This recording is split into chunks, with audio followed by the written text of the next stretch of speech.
पाकिस्तान में कराची रावलपिंडी एक्सप्रेस हादसे का शिकार हो गई है। इस हादसे में 16 अफराद हलाक हुए हैं जबकि 30 अफराद जख्मी बताए जा रहे हैं। जख्मियों को नजदीकी अस्पताल में दाखिल करा दिया गया है। उनमें कुछ की हालत नाजुक बताई जा रही है। राहत कार्य पर मामूर अफसर ने मीडिया को बताया है कि ट्रेन में आग सिलेंडर में धमाके के सबब लगी, जिसकी जद में 3 बोगियां आ गई हैं। ये हादसा रहीम यान खान के इलाके लियाकतपुर के करीब हुआ है। तो तस्वीरें आप देख सकते हैं कितना भयानक ये हादसा है। पाकिस्तान में कराची रावलपिंडी एक्सप्रेस हादसे का शिकार हुई है। इस हादसे में 16 अफराद की हलाकत अब तक हुई है। 30 अफराद बताया जा रहा है कि जख्मी हैं।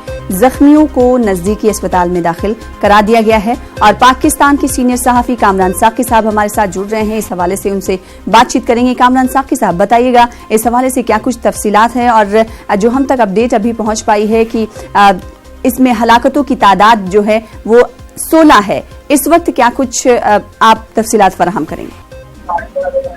देखिए, 16 वो उन लोगों की तादाद है जिनकी जान बख्श होने की जो है वो अभी तक गवर्नमेंट ने तस्दीक की है। तमाम रेस्क्यू जराए और पुलिस जराए के मुताबिक ये तादाद जो है वो ज्यादा है और बहुत सारे लोग इसमें जख्मी हैं और उन्हें जो है वो हॉस्पिटल में मुंतकिल किया जा चुका है। रेस्क्यू ऑपरेशन भी अपने आखिरी मराहिल में है और ये बदकिस्मत वाक़या जो है वो आज पेश आया, जिसमें बड़ा जो है वो जानी नुकसान हुआ। जी कामरान साकी साहब, अभी कितने लोग हैं जो जख्मी हैं जिन्हें अस्पताल में इलाज मुआलजे के लिए दाखिल कराए गए?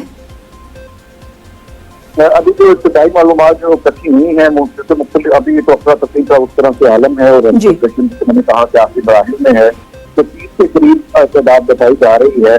ताहम जो तादाद जो है वो इससे ज्यादा जो है वो रेस्क्यू कराए और हमारी रिपोर्टिंग टीम है वो बता रही है कि इससे ज्यादा है, क्योंकि 3 से 4 बोगियों के अंदर ये आग लगी और उससे काफी एरिया को जो है वो लपेट में लिया और क्योंकि चल रही थी और बड़ी तेज स्पीड के साथ वो रफ्तार में ट्रेन थी, तो लोगों को भागने का जो बच पाने का उस तरह से मौका नहीं मिला। तो बहुत सारे लोगों का दम दिखा, कुछ लोग चले, कुछ लोगों को मामूली नुकसान पहुंचा। काफी तादाद जो है वो इससे ज्यादा हो सकती है, लेकिन दुआ है कि ये तादाद कम जो है वो लोग जो है वो जल्द हो गया। जी, तो बेहद शुक्रिया सीनियर सहाफी कामरान साहब हमारे साथ जुड़ने के लिए और इस हवाले से हमें जानकारी देने के लिए।